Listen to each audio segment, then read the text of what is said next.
Hello दोस्तों, कैसे हो आप सब लोग। ईएससी प्रीवियस ईयर क्वेश्चन का हम सॉल्यूशन कर रहे थे। आज इस लेक्चर में हम ईएससी 2022 के क्वेश्चंस का सॉल्यूशन करेंगे।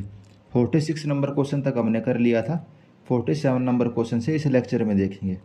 47 number question, photographic survey is suitable for. तो जो फोटोग्राफिक सर्वे होता है वो किसके लिए सूटेबल होता है। ये हमारा सूटेबल रहेगा जो स्मॉल स्केल मैपिंग रहेगी, ओपन हिली या फिर माउंटेनियस कंट्री की। क्योंकि वहाँ पे क्या होता है, आप जैसे नॉर्मली सर्वे करते हो भाई चेन टेप से या फिर आपने किसी सर्वेयर को भेज दिया, आप ऐसे नहीं कर सकते क्योंकि माउंटेनियस कंट्री है। और स्मॉल स्केल का क्या मतलब हुआ भाई, अगर 1 सेंटीमीटर 1 किलोमीटर के बराबर है तो इसको हम क्या बोलेंगे, स्मॉल स्केल। 1 सेंटीमीटर अगर 1 मीटर के बराबर है तो इसको हम क्या बोलेंगे, लार्ज स्केल। यानी कि सोसाइटी वगैरह का या घर का मैप बनेगा वो होता है लार्ज स्केल पे, और बहुत बड़े एरिया का किसके लिए होता है, स्मॉल स्केल के ऊपर। तो फोटोग्राफिक सर्वे किसके लिए होता है, small scale mapping of open हिली और माउंटेनियस कंटूर। 47 का ए ऑप्शन। आपको अगर थोड़ी स्पीड कम लग रही है तो आप स्पीड इसकी इंक्रीज कर सकते हैं वीडियो की। 1.5 पे आप स्पीड करके देख लीजिए, आपको समझने में थोड़ी आसानी रहेगी। आज इसको लैपटॉप के ऊपर करने की कोशिश करिए सॉफ्टवेयर के थ्रू, तो आप बता सकते हो कि भाई किस टाइप का आउटपुट, आवाज़ कैसी है और भाई वीडियो क्वालिटी कैसी आ रही है। Next question, 48 number question, difference in the longitude between two place C and D from the following longitude. भाई आपको डिफरेंस बताना है कितना है। एक प्लेस का लॉन्गिट्यूड है 46 डिग्री वेस्ट, एक का है 64 डिग्री वेस्ट। अब इस वाले क्वेश्चन को करने के लिए आपको कुछ पढ़ने की ज़रूरत है। भाई वेस्ट डायरेक्शन में ही है दोनों लैटिट्यूड, वो लॉन्गिट्यूड। एक 46 डिग्री वेस्ट पे है, एक 64 पे, तो दोनों के बीच का डिफरेंस कितना हो गया, 64 माइनस 46 यानी कि 18 डिग्री। तो इस टाइप से आप इस क्वेश्चन को इजीली कर सकते हैं। वैसे तो एसएससी के सिलेबस में ये आने के कम ही चांस हैं, स्टेट के एग्ज़ाम में भी ना के बराबर ही आएगा, लेकिन ईएससी के क्वेश्चन हम कर रहे हैं तो इस सॉल्यूशन के बाद आप सारे क्वेश्चन को आसानी से सोल्व कर पाओगे, भले ही आपने डिप्लोमा किया हो। ये लैटिट्यूड क्या होती है, जैसे आपकी अर्थ है,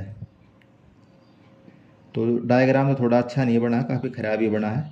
क्योंकि तो जो ऐसे वाले लाइनें हैं जो परपेंडिकुलर है अर्थ के, इसको हम क्या बोलेंगे, इसको हम बोलेंगे लॉन्गिट्यूड।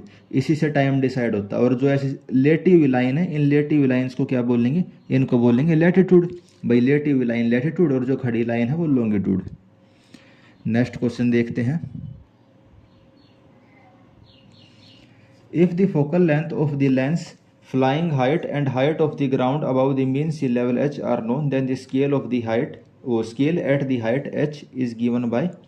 तो ये वाला क्वेश्चन भी एसएससी में तो नहीं आएगा, लेकिन जो आपके स्टेट के इंजीनियरिंग के एग्जाम है, वही असिस्टेंट इंजीनियर के हो गए, सब डिवीजन इंजीनियर के, या फिर गेट में आपका एक क्वेश्चन आ सकता है। और थोड़ा आसान क्वेश्चन है, इसको मैं आपको बता देता हूँ। भाई आप सर्वे कर रहे हो, ठीक है, ये आपका वो है, इसको आप हेलीकॉप्टर समझो, ठीक है, ये आपका हेलीकॉप्टर या ड्रोन कुछ भी है।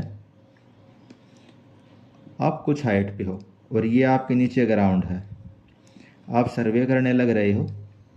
तो यहाँ पे जो आपने कैमरा लगाया हुआ है, यहाँ आपने कैमरा लगा दिया, इसकी फोकल लेंथ आपको दी हुई है, ये किसी एच हाइट के ऊपर उड़ने लग रहा है।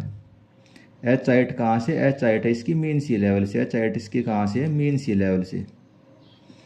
एच हाइट रहेगी हमारा जो कैमरा है उसकी कहाँ से, जो मीन सी लेवल है। मीन सी लेवल तो कहीं ज़मीन से नीचे ही रहेगा, ठीक है। और मीन सी लेवल कहाँ पे, मीन सी लेवल है ज़मीन से एच हाइट नीचे। स्मॉल एच क्या है भाई, जो मीन सी लेवल से लेके ज़मीन तक की हाइट एच है। तो ज़मीन से लेके जो आपका कैमरा है या ड्रोन है, ये वाली हाइट कितनी होगी, ये वाली हाइट हो जाएगी आपकी capital H minus small H.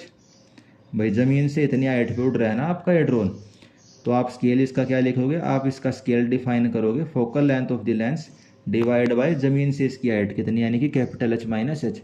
अगर आपको क्वेश्चन में डायरेक्ट ज़मीन से हाइट दे दी तो आप उस हाइट को लिख दोगे। अगर ऐसे दिख दिया भाई मीन सी लेवल से, तो आप ऐसे एच माइनस एच करके निकाल सकते हो। स्केल क्या रहेगा, F divide by H minus H. F हमारा फोकल लेंस है जो हमने लेंस लगाया हुआ है कैमरे में, और ये है इसकी ज़मीन सी हाइट कितनी है। तो इम्पोर्टेंट क्वेश्चन है, स्टेट के एग्ज़ाम में कई बार आए हुए हैं ये वाले question. Next question 15 number question, if the terrestrial photograph, जो टेरेस्ट्रियल फोटोग्रामेट्री होती है उसको कितनी ब्रांच होती हैं, तो उसकी 2 ब्रांच होती हैं। कितनी ब्रांच होती हैं? 2 ब्रांच। ये वाला क्वेश्चन हमारे सिलेबस का नहीं है। Next question, which one of the following is an aerial photograph taken with the camera axis intensely between the horizontal and the vertical. तो इसमें क्या कह रहा है, एक तो आप फोटो लोगे बिल्कुल ऊपर करके ज़मीन के, यानी ज़मीन के ऊपर आपने कैमरा बिल्कुल सीधा रखा हुआ है, तो वो तो हो गया आपका बिल्कुल प्लेन फोटोग्राफ। लेकिन अगर आपने कैमरे को हल्का सा टेढ़ा कर दिया तो उसको हम क्या बोलेंगे, उसको हम बोलेंगे ओब्लिक फोटोग्राफ। उसको हम क्या बोलेंगे? ओब्लिक। तो सिलेबस में नहीं है लेकिन आसान क्वेश्चन है भाई, आपको समझ में आ रहा है तो इसको हमने देख लिया। नेक्स्ट क्वेश्चन, भाई हल्के से अमाउंट पे हम उसको टिल्ट कर देते हैं तो क्या बोलेंगे उसको? Oblique photograph. और जब हमारा कैमरा बिल्कुल सीधा रखा होगा हॉरिजॉन्टल प्लेन में तो उसको क्या बोलेंगे? उसको हम बोल देंगे वर्टिकल फोटोग्राफ। उसको बोलेंगे वर्टिकल फोटोग्राफ। और अगर गलती से कैमरा हमारा टेढ़ा हो गया, गलती से कैमरा टेढ़ा हो गया 3 डिग्री से कम एंगल पे, तो हम उसको क्या बोलेंगे? उसको हम बोलेंगे टिल्टेड फोटोग्राफ। उसको टिल्टेड बोलेंगे। अगर हमने जानबूझ के किया है तो ओब्लिक बोलेंगे। Next question, plate load test कर रहे हैं हम सबमर्ज सोइल के ऊपर। 300 mm रेडियस की हमारे पास प्लेट है, 5 टन का हमने लोड लगाया, 1.20 mm का डिफ्लेक्शन आया, ठीक है। इलास्टिक मॉडुलस सोइल का क्या होगा अगर हमने पॉइजंस रेशो को 0.50 कंसीडर किया है, ठीक है। तो हमारे सिलेबस का ही पार्ट है, एसएससी जेई में वाला क्वेश्चन आ सकता है। तो जो रेडियस ऑफ प्लेट है उसको हम ए से डेनोट करते हैं, वो आपको दिया हुआ 300 mm। वो आपको कितना दिया हुआ? 300 mm, ठीक है। जो डिफ्लेक्शन हुआ है 1.2 mm, लोड हम लगा रहे हैं 5 टन का, मॉडुलस ऑफ पॉइजंस रेशो क्या है? 0.5। तो सबसे पहले स्टेप हमारा क्या होता है? पहले स्टेप में हम निकाल लेंगे जो प्रेशर है, प्रेशर कितना लगा, प्रेशर कितना लगा, force divide by area. Force है 5000 टन यानी 5000 kg, और एरिया हमने लिख दिया भाई 300 mm की प्लेट है, सेंटीमीटर में हम रख के निकाल लेंगे भाई 1.768 kg पर सेंटीमीटर स्क्वायर। एसएससी जेई में ये वाले क्वेश्चन पहले आए हुए हैं तो एसएससी के पॉइंट से, जेई के पॉइंट से इंपॉर्टेंट है ये। और रिजिड प्लेट है, रिजिड प्लेट हमें दी हुई है, तो रिजिड प्लेट के लिए हम मॉडुलस ऑफ सबग्रेड रिएक्शन का क्या फॉर्मूला लगाते हैं? 1.18 PA डिवाइड बाई ES, यानी कि सोयल का यंग मॉडुलस ऑफ इलास्टिसिटी कितना है। अगर यहाँ फ्लेक्सिबल प्लेट हो जाती तो 1.15 ले लेते, लेकिन रिजिड प्लेट है तो 1.18 हमने लिया है।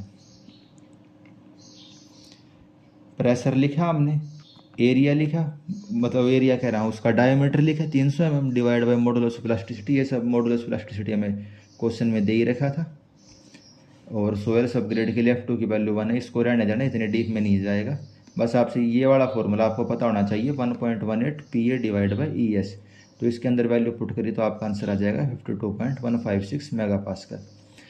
Next question, in case of the horizontal curve in pavement the purpose of super elevation और बैंकिंग ऑफ द कर्व।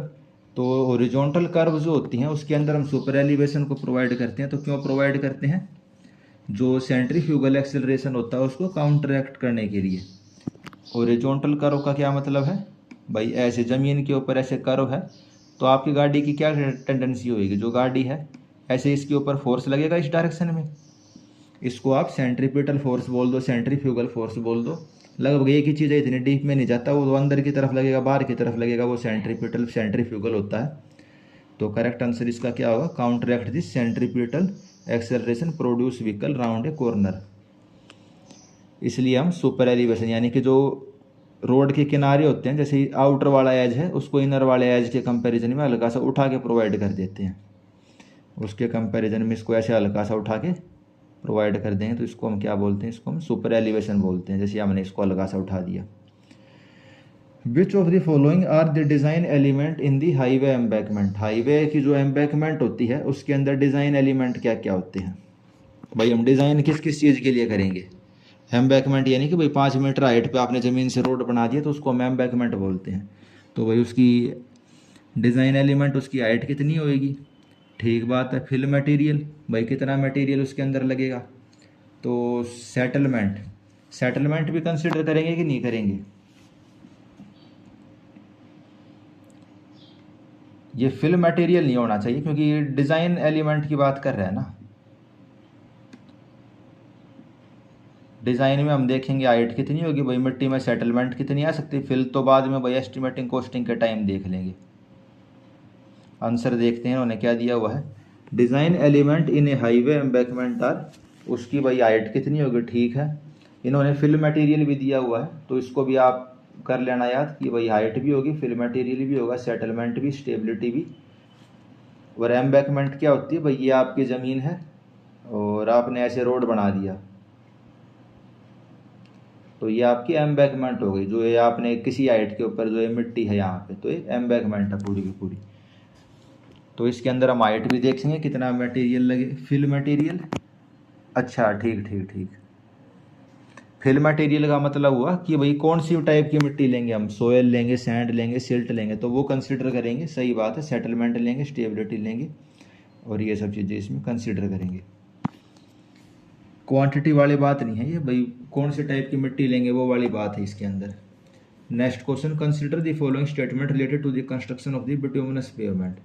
जो बिटुमिनस पेवमेंट होती है उनके रिगार्डिंग स्टेटमेंट दी हुई है और हमें सही आंसर बताना है। पहली statement, it is not possible to construct the relatively thin bituminous pavement layer over a existing pavement. क्या बहुत पतली bituminous pavement layer existing pavement के ऊपर नहीं बना सकती?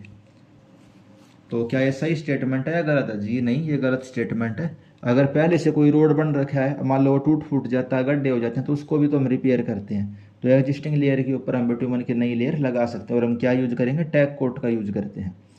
इंडिया के अंदर सेकंड स्टेटमेंट पढ़ते हैं, bituminous construction is by large adapted on the surface course. जो सरफेस कोर्स होती है उसके लिए हम बिटुमिनस कंस्ट्रक्शन का यूज करते हैं, सही बात है। Black top construction is extensive use in developing country. जो डेवलपिंग कंट्री है उसके अंदर ब्लैक टॉप कंस्ट्रक्शन काफ़ी यूज किया जाता है, तो ये भी सही बात है। क्योंकि बिटुमिनस वाला थोड़ा सस्ता पड़ता है, बिटुमन वाले रोड को हम ब्लैक रोड बोलते हैं। वही काले रंग का होता है ना बिटुमन, और एक होता है कंक्रीट वाला। कंक्रीट वाला रोड देखा होगा आपने, ग्रे ग्रे कलर का होता है, और कंक्रीट वाला रोड बनाने में महंगा पड़ता है। तो दूसरी और तीसरी स्टेटमेंट सही है, पहली गलत है। Next question, held water in the subgrade soil form the ice crystal at some spot if the freezing temperature continue for a certain period. These ice crystal grow further in size if there is a continuous supply of water due to capillary action. ठीक है, and if the depressed temperature continue this result in raising a portion of the pavement structure known as the।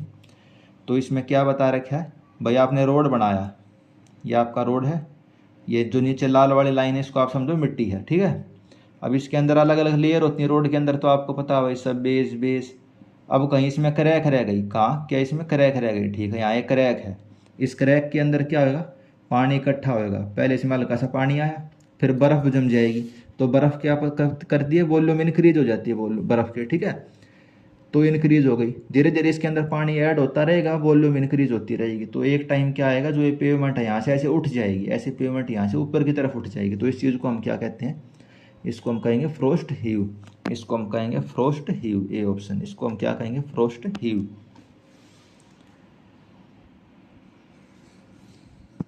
भाई अगर pavement बर्फ की वजह से ऊपर उठ गई तो फ्रोस्ट हीव, याद कर लेना, इसको पेपर में आ सकता है। नेक्स्ट क्वेश्चन, सीबीआर मेथड से रिलेटेड क्वेश्चन दिया हुआ है। तो सीबीआर मेथड हम किसके लिए करते हैं, पेवमेंट का जो कंस्ट्रक्शन होता है फ्लेक्सिबल का, उसके लिए हम करते हैं भाई। सब ग्रेड 2.5 mm की जो पेनिट्रेशन होती है और 5 mm की पेनिट्रेशन पे कितना लोड लगता है, वो चीज़ें हम इसके अंदर निकालते हैं। 1370 किलो और 2055 किलो वजन लेते हैं ना हम। तो स्टेटमेंट पढ़ते हैं, CVR test should be perform on the remoulded soil on the field. तो जो सीवीआर टेस्ट होता है वो रीमोल्डेड सोयल के ऊपर फील्ड के अंदर हम इसको कर सकते हैं। तो जो सीबीआर टेस्ट है फील्ड के अंदर हम रीमोल्डेड सोयल के ऊपर परफॉर्म कर सकते हैं, क्योंकि इसके अंदर हमें रीमोल्डेड सोयल ही लेनी पड़ती है। Second statement, for the design of new road the subgrade soil sample should be compacted at optimum moisture content to Proctor density. अगर आप नया रोड डिजाइन कर रहे हो तो सबग्रेड सोयल को आप क्या करोगे, पहले ऑप्टिमम मॉइस्चर कंटेंट के ऊपर उसको कॉम्पैक्शन करोगे टेस्ट करने से पहले, सही बात है। नया कंस्ट्रक्शन कर रहे हो, सीबीआर टेस्ट सैंपल में be soak in water for 4 days before testing. जो CBR टेस्ट के सैंपल हैं उनको आप पानी के अंदर 4 दिन तक भिगो के रखोगे टेस्ट करने से पहले, तो तीनों स्टेटमेंट सही हैं। इतना डीप में वैसे पूछेगा नहीं हमसे CBR टेस्ट के बारे में, बाकी अगर आ जाता तो स्टेटमेंट हमने देख ही ली कि भाई रीमोल्डेड सोयल के ऊपर फील्ड में करते हैं, 4 दिन तक पानी में भिगो के रखते हैं, ऑप्टिमम मॉइस्चर कंटेंट में उसको हम कॉम्पैक्ट करते हैं। Next question, which one of the following measure should be taken for maintaining the rolling stack.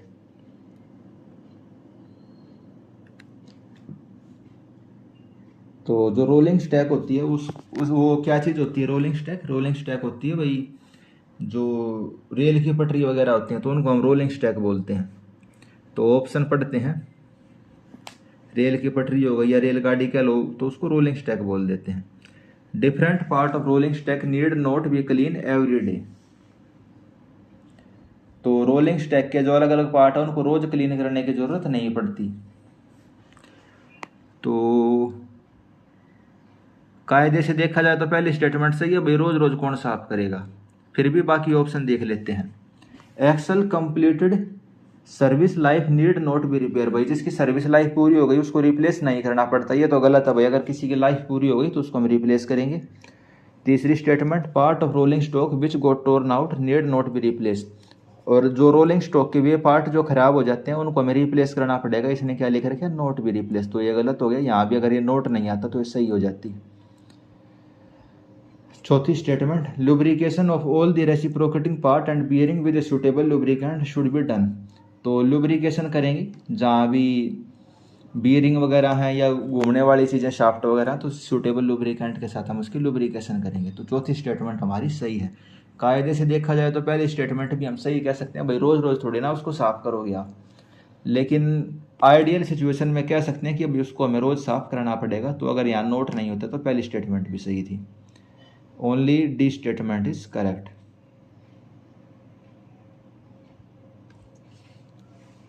Next question, space mean speed represent the. जो स्पेस मीन स्पीड होती है वो किस चीज़ को रिप्रेजेंट करती है?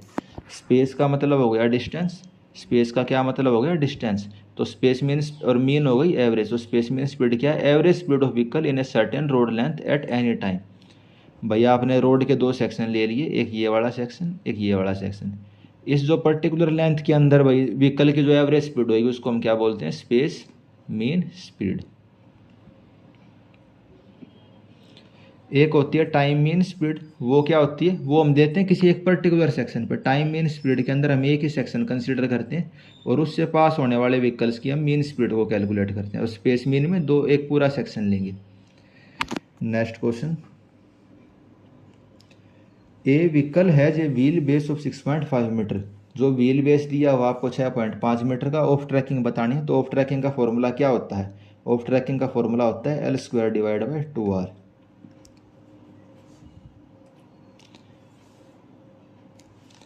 ये आप देख सकते हो, आपको व्हील बेस दिया था, रेडियस दिया हुआ था कर्व का, और इजीली आप इस क्वेश्चन को सोल्व कर सकते थे।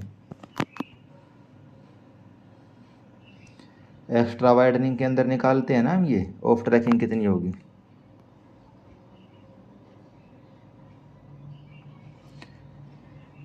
विच one of the following does not effect the permeability of soil. तो परमिएबिलिटी ऑफ सोयल का जो फॉर्मूला होता है वो किस किस चीज़ के ऊपर डिपेंड करता है? परमिएबिलिटी का जो फॉर्मूला होता है ये आप देख सकते हो, CD² E³ + E Γ W/μ। भाई डेंसिटी के ऊपर डिपेंड करेगा, वॉइड रेशो के ऊपर, मीन साइज के ऊपर, तो इन सब के ऊपर डिपेंड करेगा। किसके ऊपर डिपेंड नहीं करता? सोयल की स्ट्रेंथ इसमें कहीं दी हुई है जी नहीं, तो सोयल की स्ट्रेंथ के ऊपर डिपेंड नहीं करता। क्वेश्चन ऐसे ही आएंगे पेपर के अंदर, ये बिल्कुल आसान, बस आपको आइडेंटिफाई करने और करने हैं। ये तो जब हम ESC के ही आपको इतने आसान क्वेश्चन लग रहे हैं तो वहाँ तो आप कर ही दोगे। Consistency is a term use to indicate. तो कंसिस्टेंसी हम क्या बताते हैं? कंसिस्टेंसी से हम बताते हैं degree of firmness of a cohesive soil. यानी कि जैसे कंसिस्टेंसी ऑफ कंक्रीट निकालते हो, भाई स्टैंडर्ड कंसिस्टेंसी क्या है उसकी? जहाँ पे वो इतने का पेनिट्रेशन हो, भाई 33 से लेके 35 mm का पेनिट्रेशन हो, तो वो कंक्रीट की स्टैंडर्ड कंसिस्टेंसी, यानी इतना गाढ़ापन या इतनी उसमें स्ट्रेंथ होनी चाहिए कि भाई इतना ही पेनिट्रेशन करे। उसी टाइप से सोयल के अंदर हम क्या बताते हैं? उसकी फर्मनेस कितनी है। फर्मनेस यानी कि भाई क्या कहेंगे उसको? लिक्विड है, डेंस है, टाइट है, उस टाइप से समझो आप। तो उसकी फर्मनेस बताने के लिए हम कंसिस्टेंसी को डिनोट करते हैं। तो ये वाला क्वेश्चन भी शायद एसएससी में बूझ रखा है और इंजीनियरिंग सर्विस में तो आया ही हुआ है। Primary function of A Jio grid is, तो जियो ग्रिड का प्राइमरी फंक्शन क्या होता है? तो ये रीइंफोर्समेंट का काम करती है। किसका? रीइंफोर्समेंट का। जियो ग्रिड क्या होती है भाई? जाली टाइप की होती है, इस टाइप से कुछ जाली लगा लो आप, ठीक है। जैसे कंक्रीट में सरिया होता है वैसे मिट्टी के अंदर हम जियो ग्रिड का यूज करते हैं पेवमेंट के अंदर। तो रीइंफोर्समेंट का काम करती है सोइल का। Next question, which of the following is the laboratory method of determining the coefficient of permeability of soil? Coefficient of permeability का लेबोरेटरी मेथड कौन सा है? तो कांस्टेंट एड मेथड है और फॉलिंग एड, दोनों हम लेबोरेटरी के अंदर इससे हम कर सकते हैं, कांस्टेंट एड और फॉलिंग एड। और फील्ड के टेस्ट कौन से होते हैं? फील्ड के होते हैं पंपिंग इन और pumping out test. Next question, which one of the following characteristic is not measure by the geophysical method of the soil exploration? जो हम सोयल एक्सप्लोरेशन करते हैं उसके अंदर हम कौन सी प्रॉपर्टी को वो नहीं करते, चेक नहीं करते? तो उसके अंदर हम उसकी प्लास्टिसिटी को चेक नहीं करते। Geophysical method of soil exploration में उसकी प्लास्टिसिटी को नहीं करते। बाकी मैग्नेटिज्म, डेंसिटी, इलेक्ट्रिकल रजिस्टिविटी, इन सब को हम करते हैं। बाकी एसएससी के पॉइंट ऑफ व्यू से रहने दे सकते हो। Which one of the following is a method of wet mechanical analysis of a fine grain material? Fine grain material का which one of following is a method of wet mechanical analysis of fine grain soil?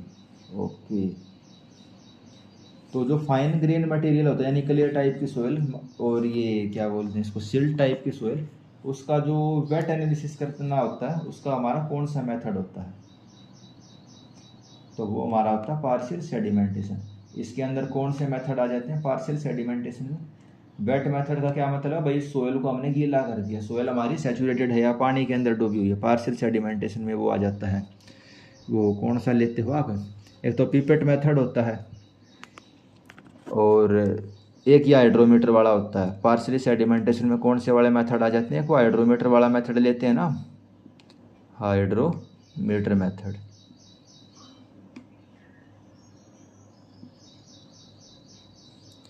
Next question, according to highway research board classification system which one of the following is not relevant for dependency of group index of soil? जो group index निकालते हैं हम soil के लिए उसका formula क्या होता है? 0.2A plus 0.005 AC plus 0.01 B into D, यही फॉर्मूला होता है ना। 0.2A plus 0.005 AC plus 0.01 BD।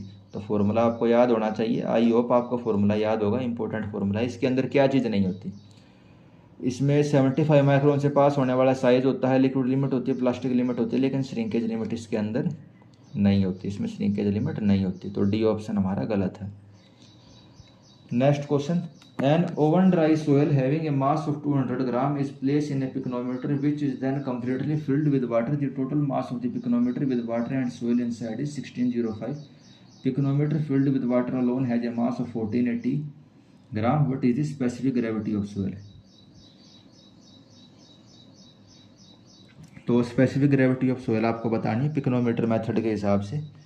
तो या बिल्कुल ईजी निकाल सकते हो। स्पेसिफिक ग्रेविटी का जो फॉर्मूला होता है वो आपको पता है। 2134 से हम इसको, वो 4321 से इसको याद करते हैं।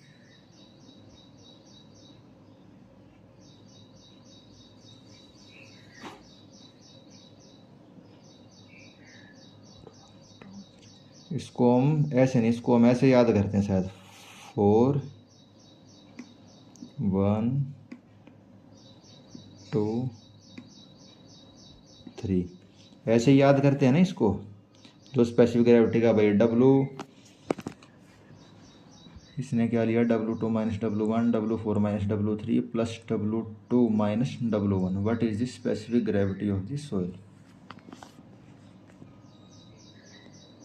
तो ऐसे हम फॉर्मूला लेते हैं। इन्होंने शायद फॉर्मूला अलग टाइप से डिनोट किया है। जो हम लेते हैं भाई वो लेते हैं W4 minus W1 divide by W4 minus W1 plus W2 minus W3, कुछ इस टाइप से फॉर्मूला लेते हैं। बाकी ऊपर ड्राई सोइल का वजन आ जाएगा और नीचे जो ये है हमारी भाई सेम वॉल्यूम ऑफ वाटर का हम वेट लिख देते हैं।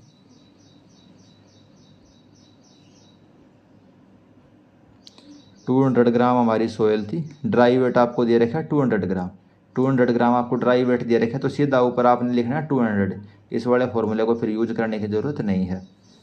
और नीचे सेम अमाउंट ऑफ वाटर का वजन लिखते हैं W4 minus W3 plus W2 minus W1।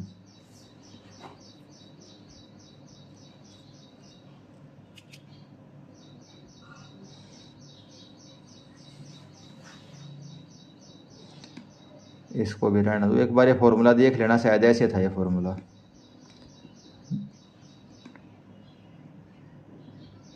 To minus 1 और नीचे क्या आता था, नीचे आता था 2 1 4 3। यहाँ बीच में प्लस का साइन आ जाएगा और यहाँ ये माइनस का साइन आ जाएगा। तो इसको फॉर्मूले को देख लेना एक बार वैसे। नेक्स्ट क्वेश्चन, सोयल सैंपल है, उसकी पोरोसिटी 40% है, स्पेसिफिक ग्रेविटी 2.70, वॉइड रेशो क्या होगा? तो वॉइड रेशो का फॉर्मूला होता है porosity divide by 1 minus porosity, यानी कि E is equal to N/1 minus N। Porosity आपको दी हुई थी, वॉइड रेशो हम इजीली निकाल सकते हैं। स्पेसिफिक ग्रेविटी का कोई यूज नहीं था, तो वैसे कन्फ्यूज करने के लिए। तो पेपर में आपके ऐसे ही क्वेश्चन आएंगे आसान आसान, जैसा ये लास्ट क्वेश्चन गया 69 वाला। Next question, which one of the following is used to determine the different strata in the earth crust? Earth के अंदर जो अलग अलग स्ट्रेटा, अलग अलग लेयर हैं, उसके अंदर क्या क्या है, तो उसके लिए हम कौन सा सर्वे करते हैं? जियोलॉजिकल सर्वे। कौन सा सर्वे? जियोलॉजिकल। उसके लिए हम जियोलॉजिकल सर्वे करेंगे। टोपोग्राफिकल सर्वे होता है अर्थ के नेचुरल फीचर के लिए, भाई नदी, पहाड़, झील, झरने। माइन सर्वे मिनरल्स के लिए, भाई कोयला कहाँ है, गोल्ड कहाँ, उस टाइप के लिए। और जियोलॉजिकल सर्वे अर्थ की अलग अलग लेयर्स के लिए। Next question, which one of the following consider the following statement related to set out the curve using the two theodolite method? Two theodolite method से आप कर्व को सेट कर रहे हो, तो आप कौन से मेथड, जो स्टेटमेंट है आपको बतानी कौन सी स्टेटमेंट सही है। वैसे तो टू थियोडोलाइट वाला कभी एसएससी के अंदर आया नहीं है, तो बाकी स्टेटमेंट देख लेते हैं बस हम इसकी। Set the theodolite over T1 and another over the T2। तो पहले आप T1 के ऊपर थियोडोलाइट को रखोगे, T2 के ऊपर छोड़ दे, तो इसको हमारे काम का नहीं है इतना वो।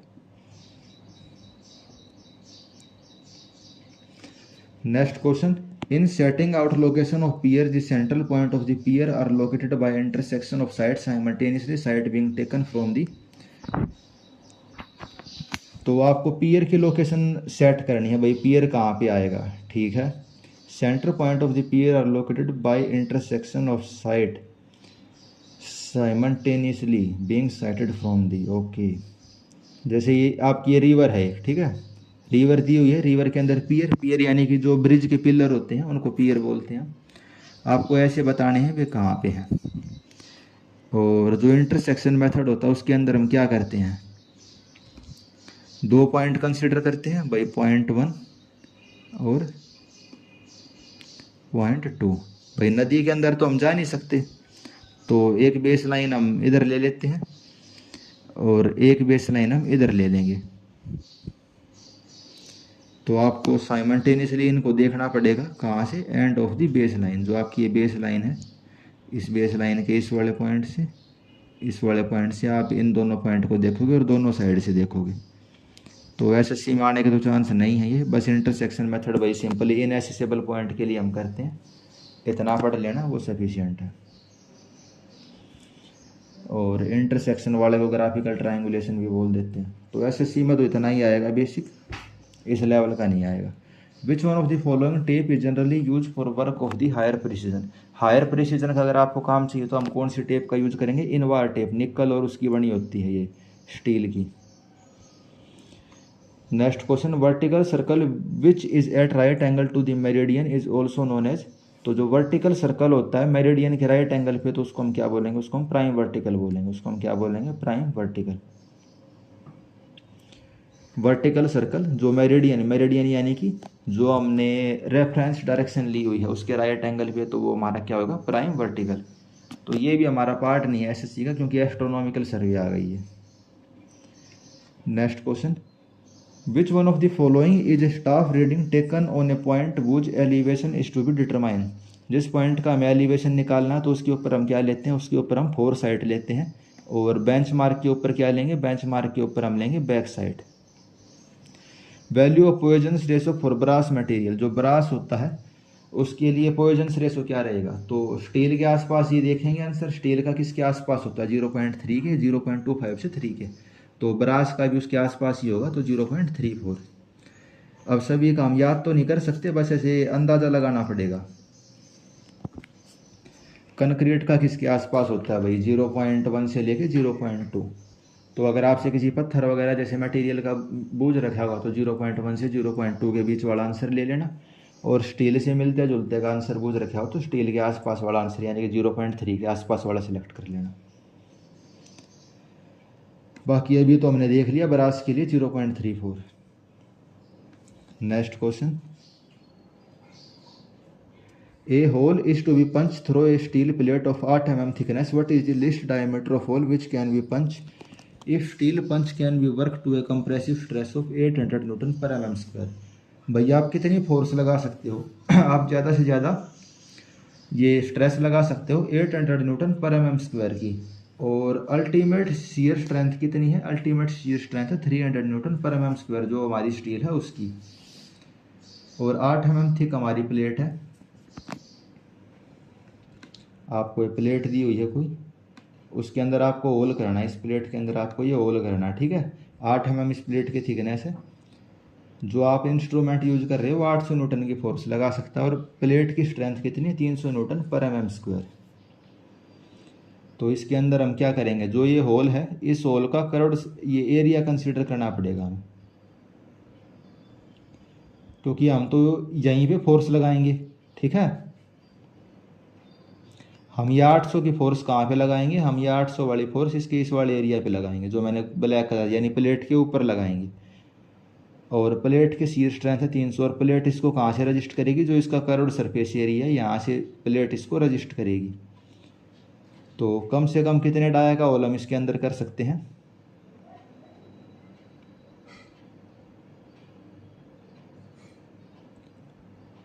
तो इसके अंदर आपको ऐसे लिखना पड़ेगा, जो इसका कर्व्ड सरफेस एरिया है पाई डी इंटू इसकी थिकनेस, यानी जो हमारा ये होल कर रहे हैं हम इस होल का curved surface area multiply by इसकी ये वाले शियर में कैपेसिटी, वो किसके बराबर होएगी, वो इसके बराबर पुट करेंगे हम, ठीक है। जो हम फोर्स लगा सकते हैं sigma C pi by 4 D square. और आपका आंसर आ जाएगा ये कैलकुलेशन करने के बाद, भैया 12 mm कम से कम इसके अंदर होल पंच कर सकते हो। Next question, consider the following statement regarding the strain displacement. तो रहने दो, एसएससी में नहीं आएगा ये, थोड़ा हाई लेवल है। एक फ्लैट बार दी हुई है 10 mm थिक है, 100 mm वाइड है, ठीक है। 100 किलो न्यूटन का आप उसके ऊपर पुल लगा रहे हो यानी फोर्स लगा रहे हो। वन साइड पोलिस है, line are rule on it, form square of 50 mm side, one diagonal being medal. तो इसको भी रहने दो, इस टाइप का क्वेश्चन नहीं आएगा कि भाई एक साइड इसकी पोलिस है इतने इतने mm का स्क्वायर है तो क्या चेंज होएगा।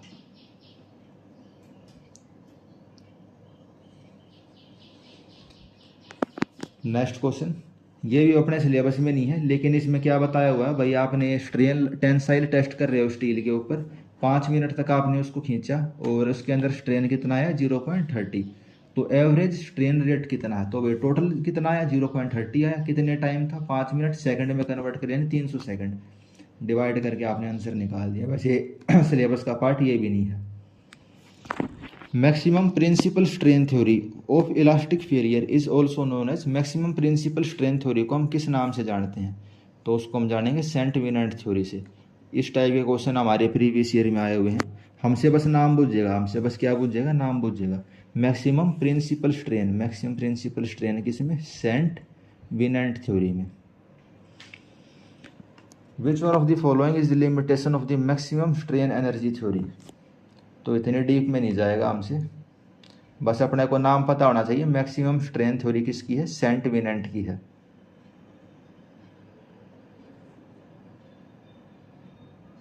मैक्सिमम प्रिंसिपल स्ट्रेन सेंटीमीटर की, और मैक्सिमम स्ट्रेन एनर्जी आ जाएगी तो ये इसमें वो आ जाएगा बेल्ट्राम एंड हेग वाला,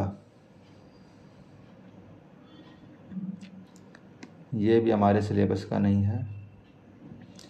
कैंटिलीवर बीम दी हुई है, जैसे आपका कैंटिलीवर बीम है, यूनिफॉर्मली डिस्ट्रीब्यूटेड, वो यूनिफॉर्मली बेयरिंग लोड लग रहा है, यहाँ पे तो इसका जीरो लोड है, और जो फिक्स एंड है यहाँ पे डब्लू लोड है, यहाँ पे डब्लू है और यहाँ जीरो लोड है। ठीक है, तो कुछ ट्रायंगल टाइप से बनेगा, और आपसे वो जो है L/2 डिस्टेंस के ऊपर शियर स्ट्रेन कितना होगा, तो कितना होगा, जो ये ट्रायंगल इसके अंदर बच गया, यह ट्रायंगल इस ट्रायंगल के एरिया के बराबर होगा, इस ट्रायंगल के एरिया के बराबर। ट्रायंगल का एरिया क्या होता है, half base into height, base यानी कि लेंथ, यानी L/2 लेंथ, और हाइट कितनी है भाई, यहाँ W0 था, यहाँ W0/2 था, W0/2 WL/4। तो इस टाइप का क्वेश्चन आप इजीली सोल्व कर सकते हो, एसएससी मेंस में पूछ जाएगा, तो यही क्वेश्चन पूछ जाएगा आपसे। नेक्स्ट क्वेश्चन, दो प्रिंसिपल स्ट्रेस दी हुई हैं 130 मेगापास्कल और 90 मेगापास्कल। जो थर्ड प्रिंसिपल स्ट्रेस है उसकी रेंज कितनी होगी by maximum shear stress theory के हिसाब से, और take the failure stress in tension as 200। तो ये भी सिलेबस का पार्ट नहीं है, बाकी इसके अंदर क्या करते हैं, एक बार तो इन दोनों को ऐड करेंगे, उसका एवरेज लेंगे, 210 डिवाइड बाई 2 करेंगे, इसको माइनस करेंगे, उसका वो करेंगे, तो मिनिमम और मैक्सिमम आपको बताना है। तो 130 minus 90 divide by 2, 130 minus sigma 3/2, 90 minus sigma 3 divide by 2, और ये किससे कम होना चाहिए, ये हमेशा कम रहेगा, जो इसका यील्ड स्ट्रेस है 210 जो आपको क्वेश्चन में दिया था, डिवाइड बाई 2। ये अपने को पढ़ने नहीं होते, बस वही है, आपको नाम पता होना चाहिए।